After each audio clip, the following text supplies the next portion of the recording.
Hello, আমি doctor প্রদীপ রয়। আজ আমি আপনাদেরকে বলবো যে কিনা কিছু কিছু ক্ষেত্রে দেখা যায় যে কিনা একটি ছোটো বাচ্চা বা ছোটো বাচ্চাদের কিন্তু দাঁত অনেকটাই দেরিতে ওঠে।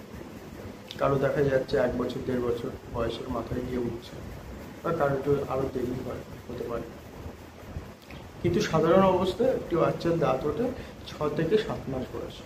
তা সুতরাং যে সমস্ত ফ্যামিলিতে এই ধরনের বাচ্চা আছে যাদের দাঁত দেরিতে উঠছে, তাদের মা বাবারা খুব স্বাভাবিকভাবেই কিন্তু অনেক বেশি চিন্তিত থাকে।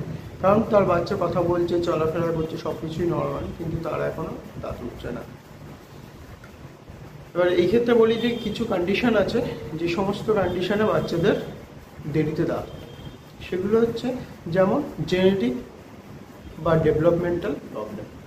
কিছু কিছু বাচ্চার যাদের জেনেটিক প্রবলেম, যেমন হচ্ছে তাদের ডাউন সিনড্রোমের সমস্যা আছে, সেই ক্ষেত্রে কিন্তু তাদের সব দাঁতগুলো একটু লেটেই কিন্তু ওঠে, যেটাকে ডিলেড ইরাপশন বলা হয়, বা ডেন্টিশিয়া টার্ডাও বলা হয়, যে এই ডিলেড ইরাপশনটাকে। আবার অনেক সময় নিউট্রিশনাল কজ থাকে, যেমন বাচ্চাদের শরীরে ভিটামিন ডি, ক্যালসিয়াম বা ফসফরাসের মতো এলিমেন্টগুলো কম থাকে, যার ফলে তাদের বোনসের গ্রোথ কম হয়, দাঁতের গ্রোথও কম হয়। তাছাড়া আছে যে কিনা যে সমস্ত বাচ্চাদের প্রিম্যাচিওর ডেলিভারি হয়েছে বা ওই বডি ওয়েট একদমই কম, অনেক কম, সেই সমস্ত বাচ্চাদেরও কিন্তু ডিলেড ইরাপশন হয়। এছাড়া কিছু বাচ্চা আছে যাদের চোয়ালের সাইজ একদমই কম হয়, ছোটো হয়, সেই সাইজ কম থাকার জন্যও কিন্তু তাদের ডিলেড ইরাপশন হয়।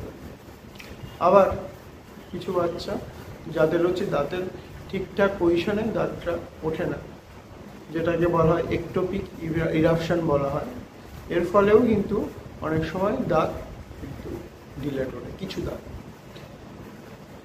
এছাড়া কিছু হরমোনাল কজ আছে, যার কারণেও কিন্তু বাচ্চাদের কিন্তু মুখে দাঁত দেরিতে উঠে যায়। তাই এই ক্ষেত্রে আপনাদের ফার্স্ট যেটা করণীয় সেটা হচ্ছে কোনো ডেন্টিস্টের কাছে গিয়ে তাকে জানানো।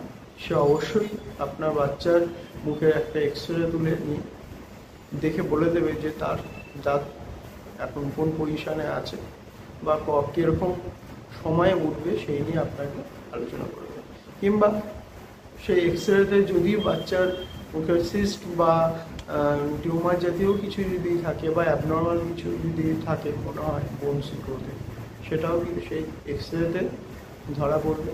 এবং অনেক সময় কিন্তু এই সমস্ত অ্যাবনর্মাল যে ডিজিজ, যেগুলো সিস্ট বা টিউমার, এগুলো থাকার কারণেও কিন্তু